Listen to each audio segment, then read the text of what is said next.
There are two places in the world that I'm very fascinated with every time I travel to: Europe and China. Of the two, nothing beats China.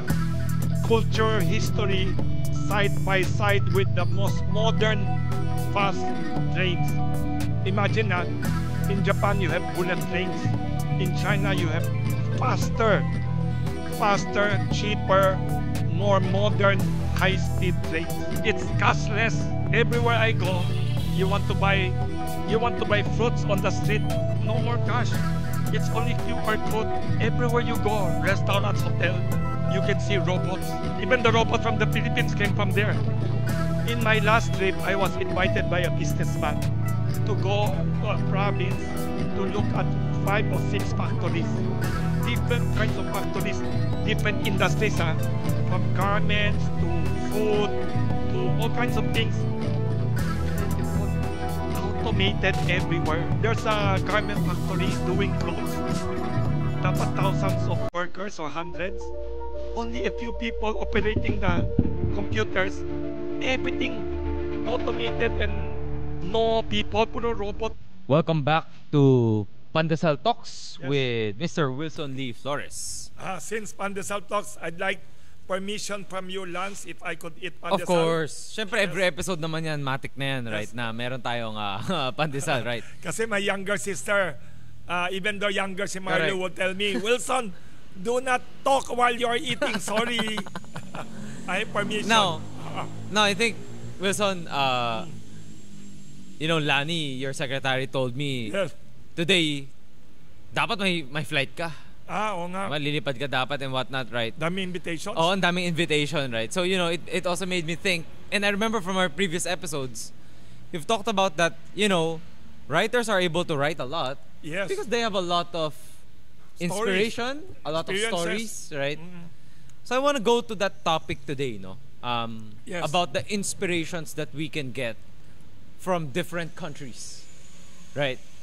So Wilson, I think for me, would you be able to tell us, say I want to be more enriched in life, Yes. more knowledgeable in life, what's a good country to pay a visit to that you would highly recommend for our viewers?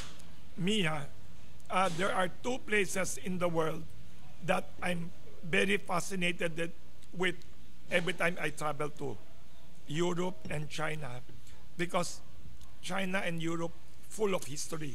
Everywhere you go in China, everywhere you go in Europe, there's so much history. Europe and China. Everywhere there's so much history. And then of the two, nothing beats China. No, nothing beats China. Why? Hindi to It- bias, ha? Hindi Hindi to bias. Yeah, I'll tell you. Number one, it is the safest place to be a tourist. Why do you say that? I'll tell you. Why do you say that? I I thought that would be Japan. Hindi ba? Japan Singapore. also. Singapore, You're correct. right? You're correct. Japan, Singapore, and China. All of these are what I would describe as Confucian societies. Confucius culture societies where no guns are allowed. Gunless society. In China, not even police are allowed to carry guns. In Japan, in Singapore, no guns everywhere. So you're a tourist, you are very safe. In China, is like 1,000 Singapores. China is like 50 Japans. But Oh my God. more varied and more diverse. And cheaper pa. Japan is cheap. China is actually cheaper if we know how to travel. That's interesting that you say that because, Wilson, I think the general population's mindset of going to China is still probably the more ancient Great Wall of China, di ba? Which is and somewhere- all of those, you know, the trade, right? Ngayon ba, iba na? Like, I think you recently visited China as well, right? I was invited. The good thing about visiting China is everywhere you go, there are remnants or monuments to ancient history side by side with the most modern, incredible, technological, architectural, modern structures and phenomena everywhere. So they make it a point to preserve culture. and combine culture, history, side by side with the most modern fast trains. Imagine na, in Japan you have bullet trains. In China you have faster, Oh my God. faster, cheaper, more modern, high-speed trains. You can put an egg, you can put an egg on the train. It won't. Talagang Kasi sobrang suabe. Sobrang smooth. I could not forget. I'm in the mainly real estate business, but I invited my younger sister's son to do truck tires business with me. Truck tires, if you need, if you need truck tires, bus tires, big tires. So I went to Qingdao City in China. It's a province of Shandong. I could not forget the subway train from downtown to the airport. The airport of Qingdao City, yung Qingdao for Qingdao beer, that city. The airport, inside the airport, there's a subway station. From the subway station all the way to downtown takes 1 hour. The subway ride. Guess how much I paid? So, With luggage, siguro in peso? In peso? Peso. 1 hour ride. 1 hour air condition. I have luggage. 800 pesos? I paid only 50 plus pesos. 1 hour ride? Yes. It's so affordable. Wow. So, if you are a tourist, and what's fascinating pa, to me, I was so fascinated. It's cashless. Everywhere I go, you want to buy fruits on the street, sa street vendor, no more cash. It's only QR code. Imagine mo GCash. Imagine PayMaya and GCash everywhere you go. Everywhere. Pero Taxi tap na lang. driver, store. I have not yet tried, but I saw on TikTok an American couple. They registered their WeChat. They forgot their phone in the hotel. Do you know what they used to pay? The palm of their hands. Oh my God. Ganyan lang, palm Oh lang. my God. Grabe. Sabi nga nila, I mean, China might be the forefront of the end of times. It's so Right? Because high-tech. this is written in Revelations, di ba? Everything. Yung mga ganun, Yes. di ba? Yung pay with the palm. Yes. Oh my God, how it's, do they even do that? it's all high-tech. It's all high-tech, but affordable, clean. Ito ba, what's fascinating, I was invited recently. Everywhere you go, restaurants, hotel, you can see robots. Robots. Of course, right. Even the robots from the Philippines came from there. Yeah. In the hotel lobby, there's always some robots busy delivering things. I could not forget last year, I was in a provincial hotel.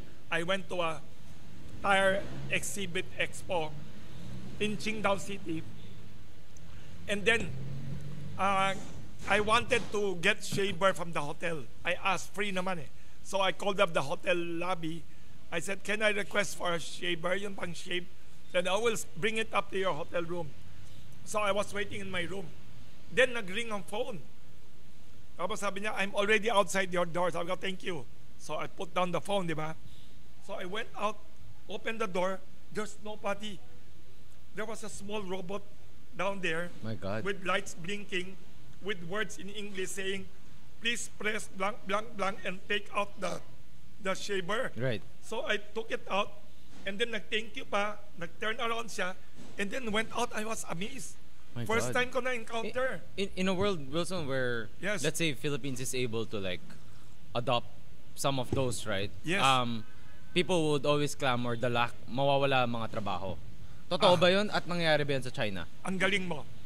In my last trip, I was invited by a businessman to go to a province to look at 5 or 6 factories. Different kinds of factories, different industries, from garments to food, Right. to all kinds of things. I even saw a company doing like what we're doing, yung mga Grab delivery and Yeah. Lalamove, yung mga Courier? delivery or courier. Packaging, So right. they were incredible, automated everywhere. There's a garment factory doing clothes. Dapat thousands of workers or hundreds. only a few people operating the Grabe. computers. Everything Grabe. automated and no people, puro robot. Pero, Wilson, I agree with you. Isn't that is- worrying? that- I mean, China has the most population, diba? That is their challenge now. How to employ many people because they are moving high tech. So you have to create jobs that are more parang higher tier yes. na, no? Yes, Interesting, ah. that's plus and minus.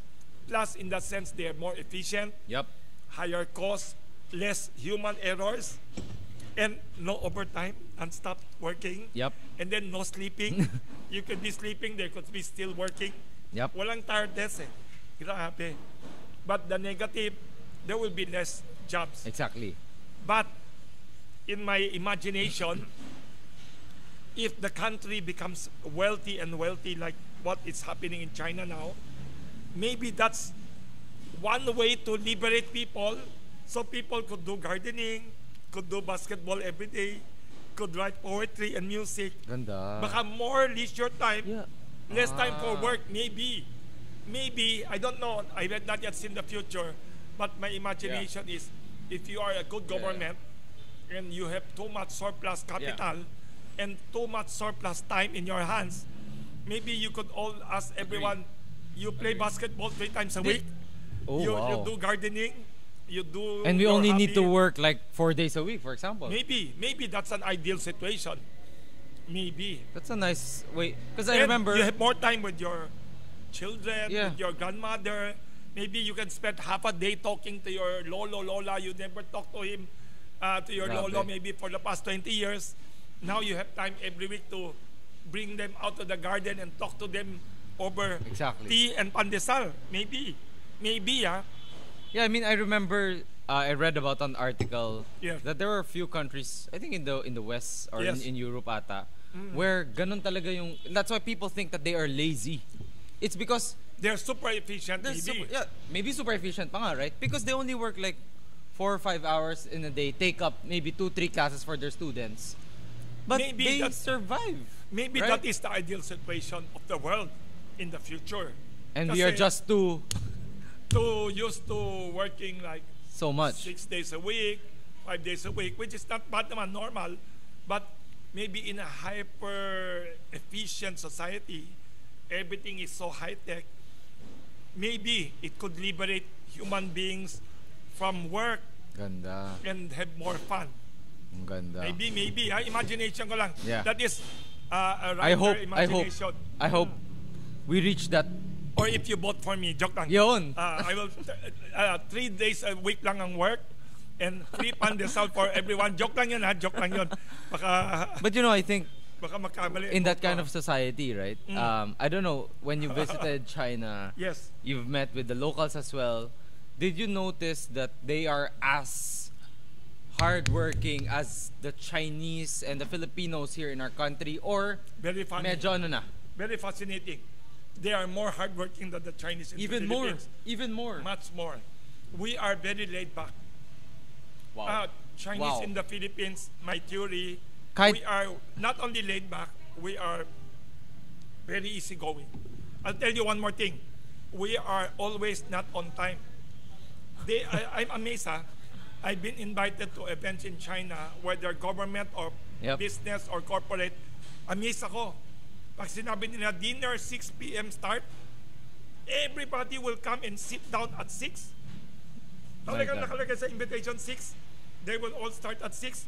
By 7:30, they're already, thank you very much, the dinner is finished. I'm amazed. 1.5 7, lang. 8 o'clock tapos na.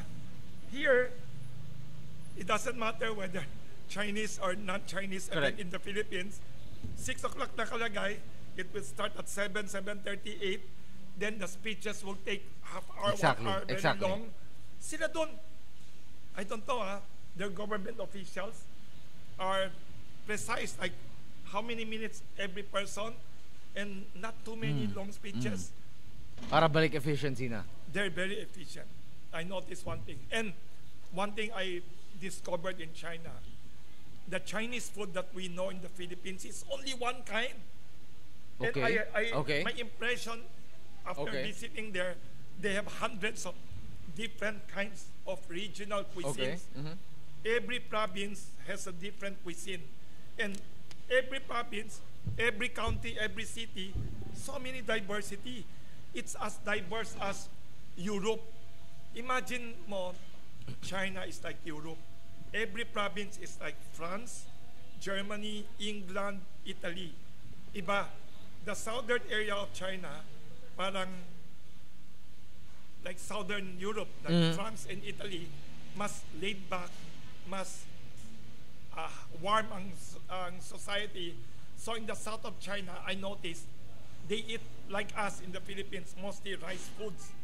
But when you go to the northern part of China, it's like Sweden, it's like Finland, it's like all these Scandinavian countries. Yep. They all love eating noodles and siopao and breads Yep. and buns.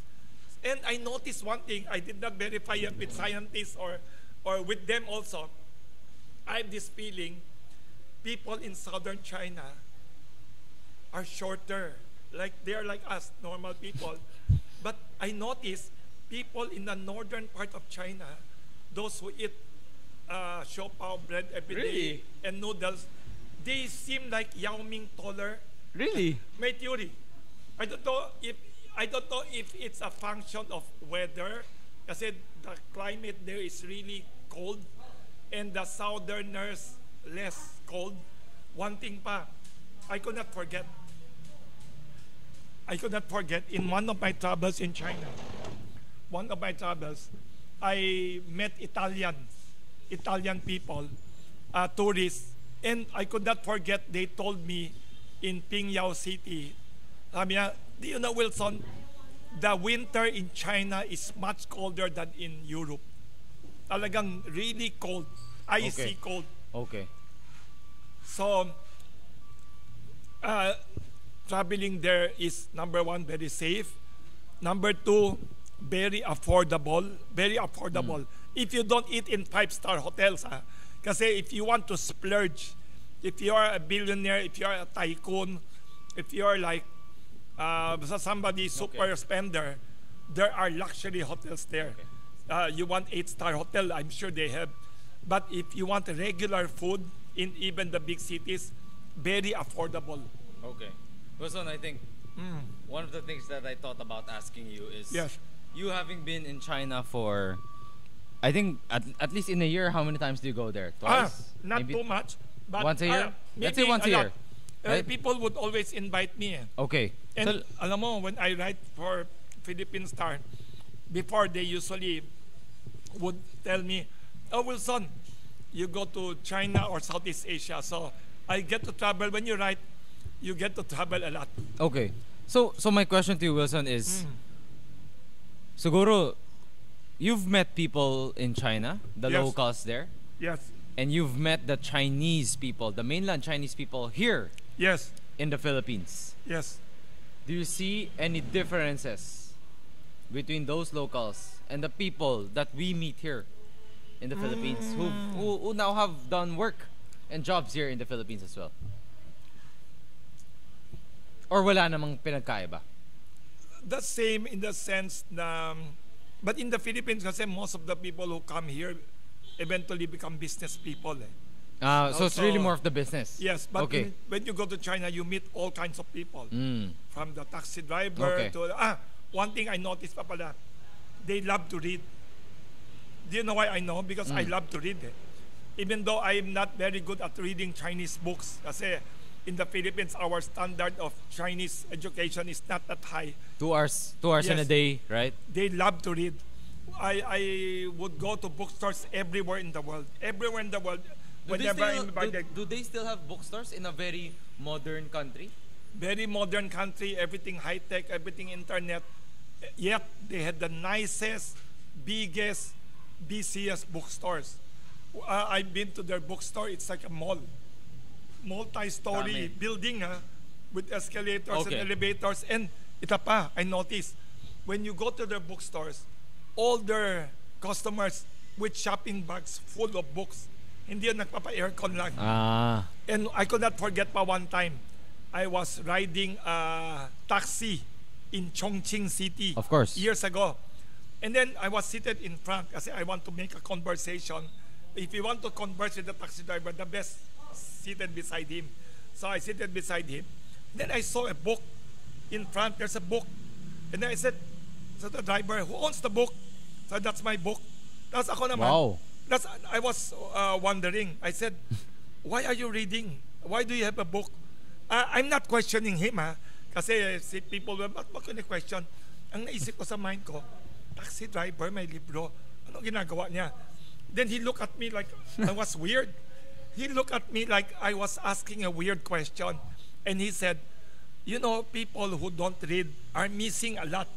Sabi niya. And there are 24-hour bookstores in China. In China and Grabe, Taiwan, no? there are 24-hour bookstores. And when you go there are stairs, diba, in the bookstore. There are people on both sides of the stairs seated on the stair steps reading books and magazines. Amazing, amazing. I guess while we're talking about locals, right? Yes. What is any specific conversation with a local that you remember in your latest trip this January? Anything? Top of your mind when you met like a cashier, when you met like a Not January, a few months ago, the first time I tried using the cashless payment. Very Tap to pay. interesting. Yep. Yes. I tried using they have this Alipay. Very easy. Alipay pala. You can, my nephew taught me before going there. Alipay is a app that you can download and you use any of your credit cards, whatever credit card, and then the number you put there, then it will be used for payment. In the airport, I used it to pay for the bus and to pay for, very fascinating because I did not want to use taxi. I wanted to try I always try public transport. They're very helpful, the people, when I ask directions. Okay. And Do they speak English now? Hindi pa rin. young people can do it, but the advantage is they are so high-tech. Everywhere, I could not forget, everywhere yata, they have Wi-Fi. Everywhere, everybody has Wi-Fi. Is it libre? I know there are public places where you have free Wi-Fi for everyone, and Wi-Fi is so cheap there. Our Wi-Fi is so expensive. Complain. We have too expensive Wi-Fi. Compared to them, I think theirs is half the price or less. So, if I don't know how to express myself in Mandarin, I just give them the address. They're very helpful. They will just use their phone to answer you. Very good. I could not forget. I was asking them how to pay for the subway. Some of them would pay for me, the young people. I mean, sorry, no, I will pay. Parang malit na bagay lang. They will pay for me. Very Wow. nice. Wow. Very friendly, the people there to foreigners. Okay. So I think, why I'm asking about your recent trip to China, right? I It's was because invited. obviously there's a lot of things na we can adopt. Perhaps maybe first in your business, right? But also in the country in general, right?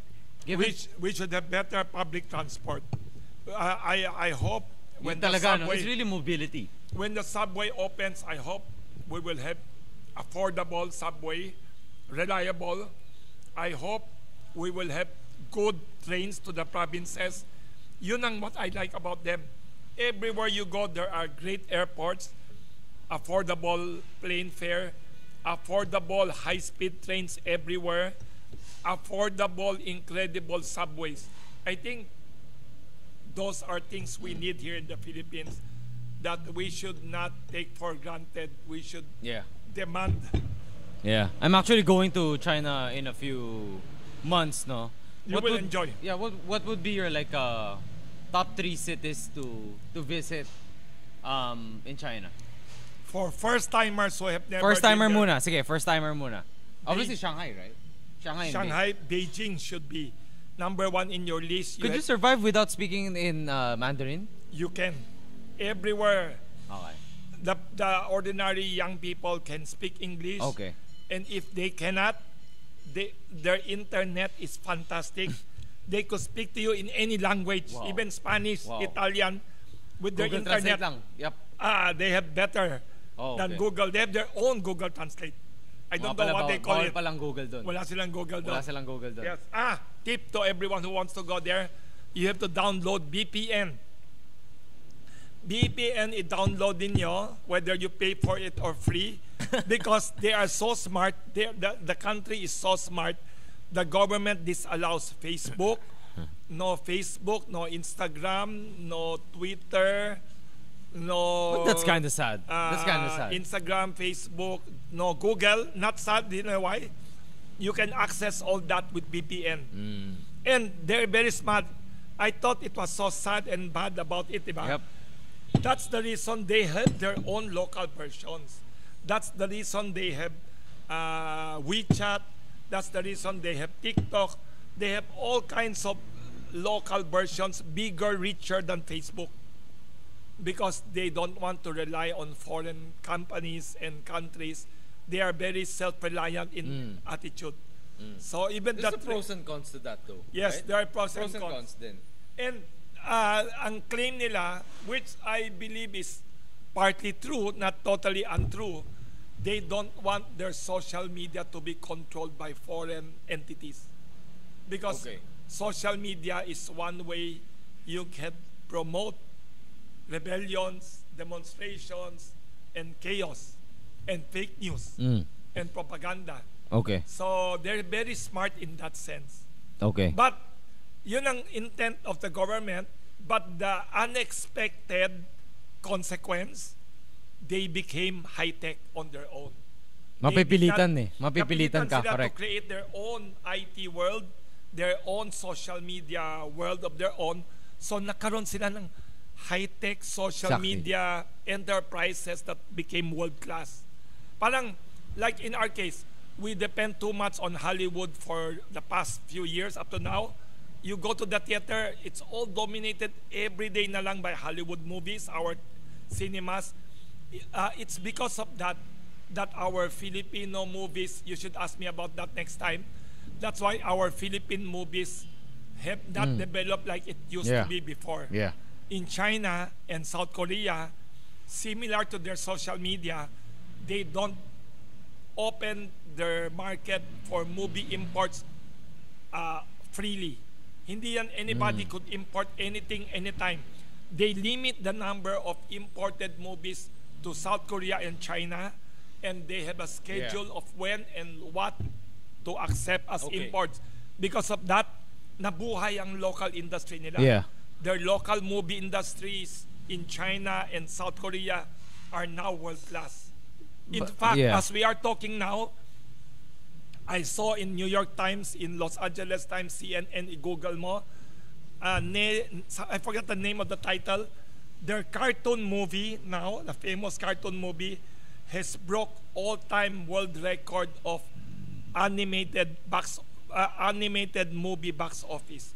Shattered all in the world because they were able to develop their own local culture, local movies, Yeah. and their social media also is very alive and world-class. Okay, but don't you think like, because I mean, we get that China is all of this like economic superhouse, right? But then Yes. sometimes you. But they say they are still a developing country. Exactly, right? You'd be amazed, ha?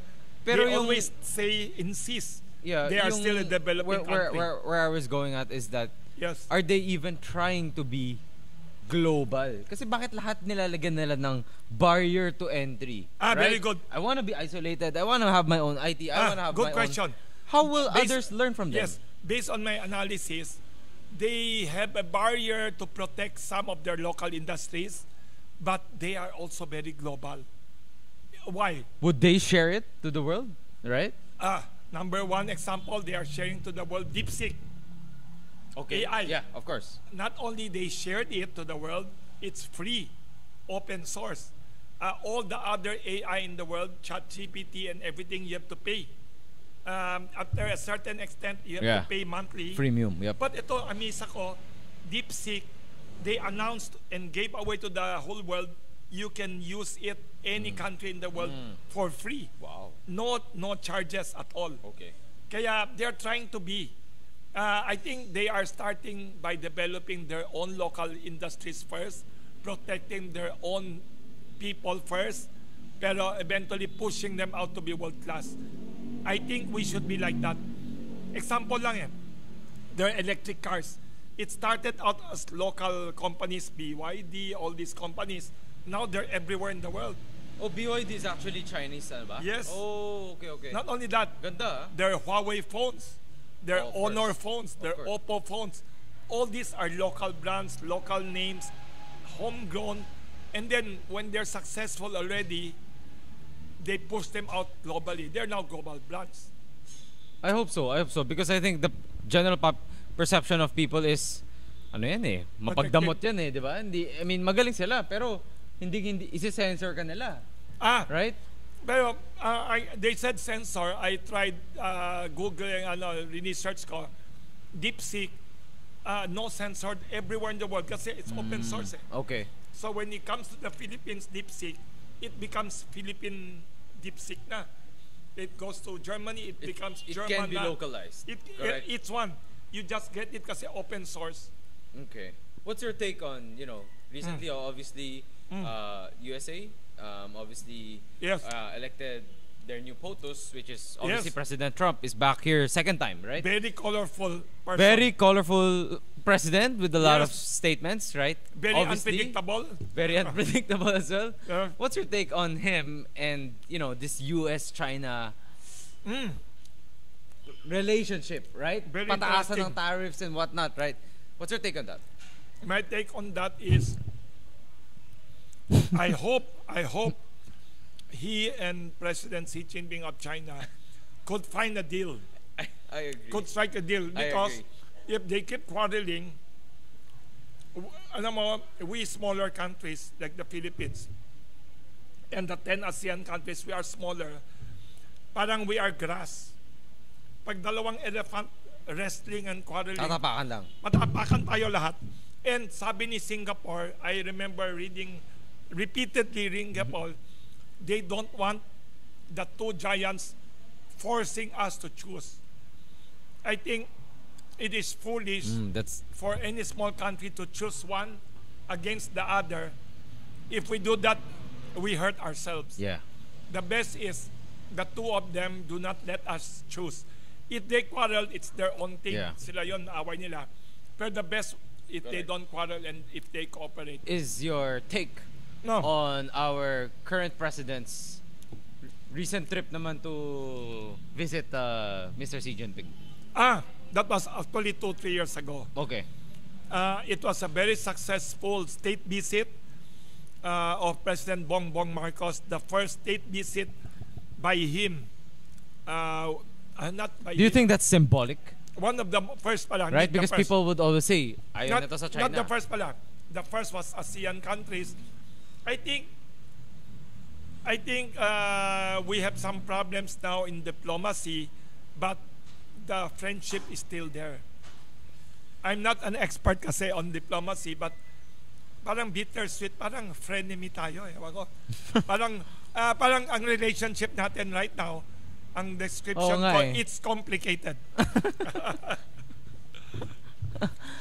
And it's hard. Pero It's hard, not right? hopeless.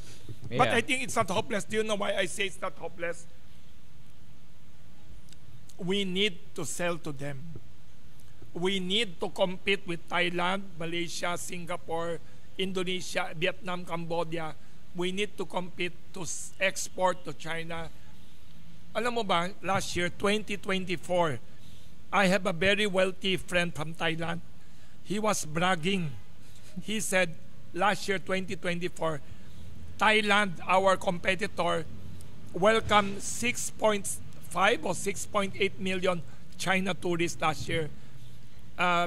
Malaysia, maybe 4 or 5 million Yeah. China tourists. Yeah. Vietnam, Cambodia, Indonesia. Most of these countries, when you have a Chinese passport, no visa entry. Others, visa upon arrival, bibigay na sa'yo. Okay. We have only 300,000 China tourists last year to the Philippines. Unfortunately, we are losing out. So ako, Kaya, I'm not a politician. I just wish our foreign policy will be depoliticized. Sana walang politics. Number two, sana not involved in the geopolitics rivalry of US and China. Sana, ano tayo, a friend of everyone, totoo, and most importantly, doing business with all the major powers, not entangled for the in benefit their of the country. rivalries. Yes. Yeah. We should be like Thailand. Okay. We should be like Singapore and Indonesia and Malaysia. Okay. I want to end with this question, Wilson. Yes. And especially a lot of our viewers, and sobrang quotable na to, Wilson. Yes, yes. While we have many viewers that love our content, Yes. I also heard from one viewer na i-unfollow niya na daw tayo Oh, because we talk so much about Chinese, about China, yes. right? And we always know how toxic Yes, it is yes, for yes. for the general news today, right? So my question to you, Wilson, is Yes. let's say for our viewers who have their own critical thinking as well, right? Yes, yes, yes. How would you encourage them to also try to at least not close themselves up Yes. to our relationship with China and the Chinese people in the country? Ako ang always, ano ko lang, I think the number one issue lang in the news that makes all these things negative South is China that, Sea. yes, territorial issue. I just hope all of us could look at the bigger picture. That is a small item. It's not it's not trivializing the issue, but Vietnam also has an issue with the Philippines and Malaysia over that area. Taiwan actually occupies bigger area than the Philippines. Taiwan occupies the biggest island in the spot list with their own hospital pa there. Actually, Vietnam occupies the most. Pero China yung inaano natin. Na parang nawiweirdohan nga ako eh. I felt it's very weird lang na Vietnam occupies more islands that we claim that as ours, pero not a single bad article in the news. Exactly. Not a single political criticism of Vietnam. I'm not saying we should be, pero Malaysia occupies the biggest territory that we claim, which we talaga really own. No contest dapat yan. Hindi siya disputed territory. Based on history, Sabah is not disputed territory. It's clear as black and white na it's owned by the Philippines. Based on history, based on international law. Yung mga spot list na yan, all the other countries have claimed. And even the arbitral ruling, yung arbitration ruling, recognizes many different countries claiming it. So ako, ang theory ko lang, we should not lose out On the big picture. on the big picture and lose out economically, culturally. Sayang eh. How come Thailand, how come Indonesia, Malaysia, Vietnam, and all ASEAN countries, 9, Yeah. there are 10 ASEAN countries, how come we are the only one perennially stuck in this issue when we talk about our biggest trade partner? Like ikaw, Lance, you are my customer sa Kamuning Bakery. You come here to buy bread, eat coffee. You are, example, you are my biggest customer. Pero I cannot agree with you on religion. Kunyari, you are devout Catholic. Kunyari, I'm a Protestant. Pero every time when we meet, we don't argue or discuss the things that we don't agree on. Kasi if we argue every day about religion, nothing will happen. Baka hindi na ako bumili sa'yo. Oo, magagalit ka. Pero that should be in the back burner, should be talked about in the future. Or let the leaders handle it, right? Yes. So, ako lang, ang feeling ko, we should look at the bigger picture. Do we want the Philippines to be really globally competitive? Do we want the Philippines to spend less money on arms and spend more money on public schools, on public hospitals that give free medicine? Do we want to sell more bananas to China than Vietnam? Sadly, tragically, nakakainis, Vietnam last year, based on the news, started selling more bananas to China than the Philippines. I don't think they have better bananas in Vietnam. I think they have better relations lang diplomatically. Okay. And then, last year we had only 300,000 China tourists. When all the other ASEAN countries, most of them, each country, millions of tourists.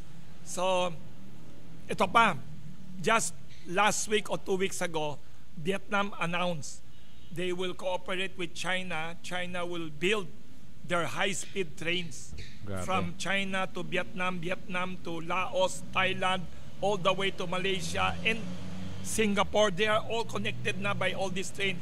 Then 2-3 weeks ago, Thailand also announced they have agreed that they will ask the help of China to build the most modern, affordable, high-speed train also, linking their countries with all other countries. So, Tayo na lang. we are the only ones yet without a train. Indonesia, Jakarta to Bandung. Indonesia, that country, has the first high-speed train in the whole Southeast Asia, ASEAN. All built and financed by China at Grabe. low interest. Not even United States of America and Canada, the whole North America, not a single line of high-speed train. Yeah. So, yun lang. I'm thinking purely in terms of economic Yeah. self-interest. And isa pa, I could not forget, Lance, I will tell you. I remember a friend, I forgot his name, nakakaya, I will Google his name. He was barangay chairman, the late barangay chairman of Ayala Alabang Barangay in Muntinlupa. A Chinese guy, old guy. And I asked him, paano ka nanalo sa election? Your Chinese face, Chinese last name, and then paano ka nanalo? Alam mo, sabi niya, I could not forget his line.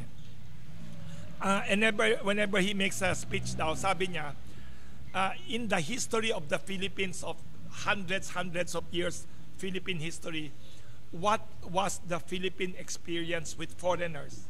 What was the experience? Number one, when the Spaniards arrived in the Philippines 1500s, 500 years ago, they came here, they stole the islands, they killed people, they had war. 300 years. 333 years, how many people they killed? They killed the doctor who wrote two novels na considered subversive, Dr. Jose Rizal. He was not a rebel. He was not a criminal. They killed 3 priests, Gombursa, Yep. just because they wanted more Filipino priests Yep. in the Philippines. They killed hundreds of thousands siguro of rebels. That is the experience of Philippines with Spain. Aside from the good things they did, pero they subdued the country, they stole the land, they stole the minerals, everything. 333 years. And then in between, the British came. The British came in the 1700s.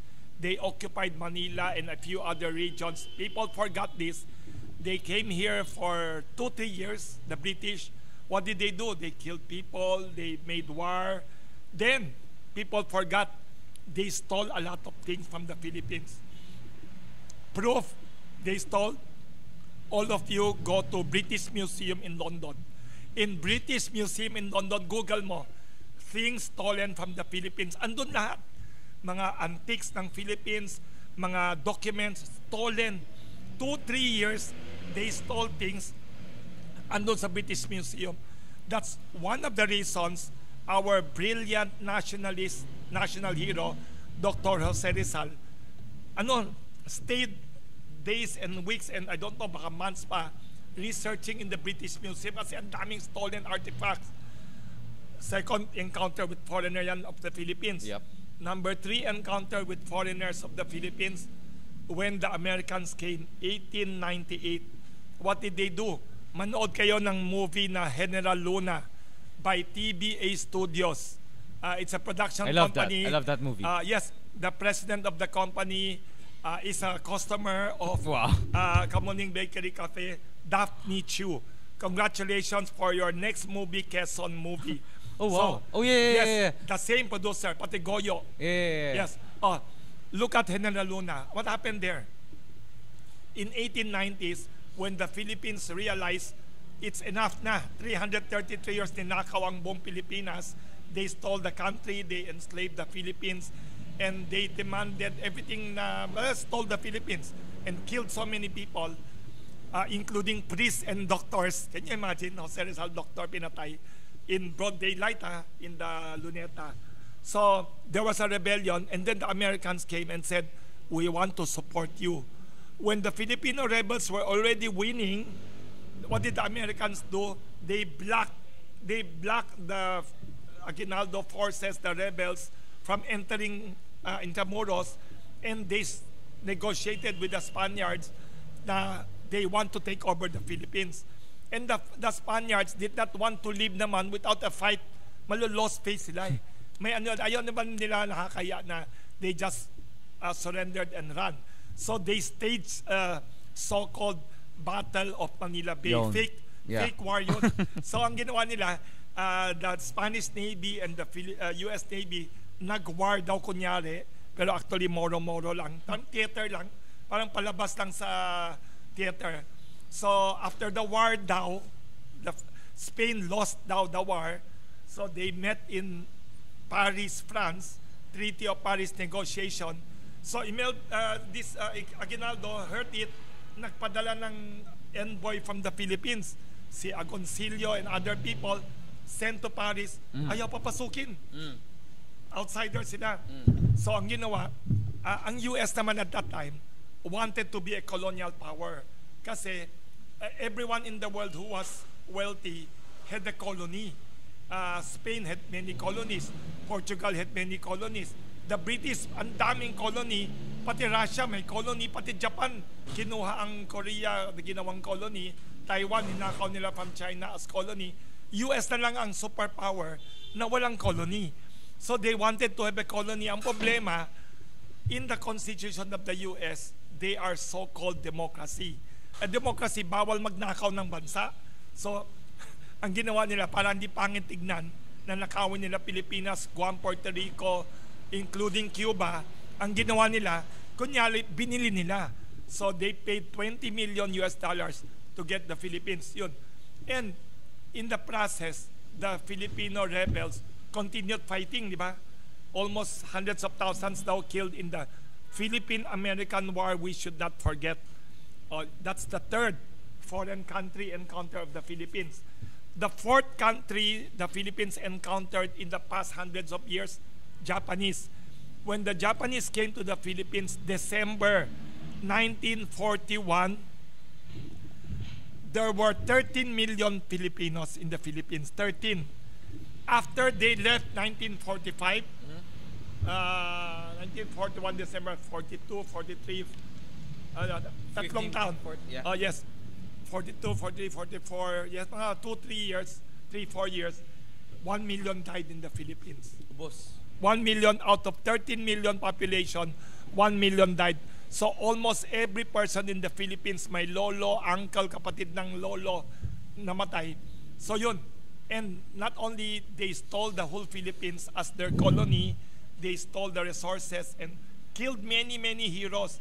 Bago mawala na yun, 1,000 peso bill, kung may 1,000 peso ka, nasa likod ng 1,000 peso. Bago maging hayop. Bago maging hayop, bago maging buwaya, tsaka eagle, at tsaka unggoy yan.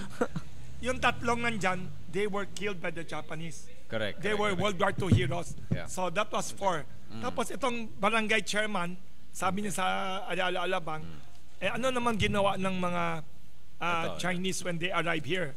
Ayan. Sabi niya, anong ginawa 1,000 years ago when they came here? Binigay sa Pilipinas, siopaw, siomay, mami, lumpia, pansit. Yun ang sagot niya. Yun ang speech niya. For over 1,000 years, never nagkaroon ng war. Never nag-invade. Do you think that has an impact to why he won? You really think so? Yes, he told me. He explained it. In you think hundreds of years, people thought of it that way? yes, and we should remind everyone that for hundreds of years, the only relationship between Philippines and Chinese people, trade, always non-stop trade. Basta negosyo lang, noon up to now, trade and relatives and friendship, non-stop. Okay. Saan galing ng susi, pansit, Correct. lumpia, Correct. You mentioned nga. siopaw, siomay. I think kasi mami, ngayon, toyo. that tree that tree is being overpowered by Pogo, Yes. right? And geopolitics. And South China or West Philippine Sea. yes. Tapos, And that's it. US-China rivalry. And US-China rivalry, right? And everything, this tree here, is more important is to more me. important, Kasi louder than yes, everything. I could eat siopaw and siomai every day. And Exactly. pancit and lumpia. Your favorite in Kamuning Bakery course, Cafe is of lumpiang course. Shanghai. Do you know about there is no lumpiang Shanghai in Shanghai? Oh yeah. Ayan, Oh, do you know that? I think that's Ma'am Jessica. Oh.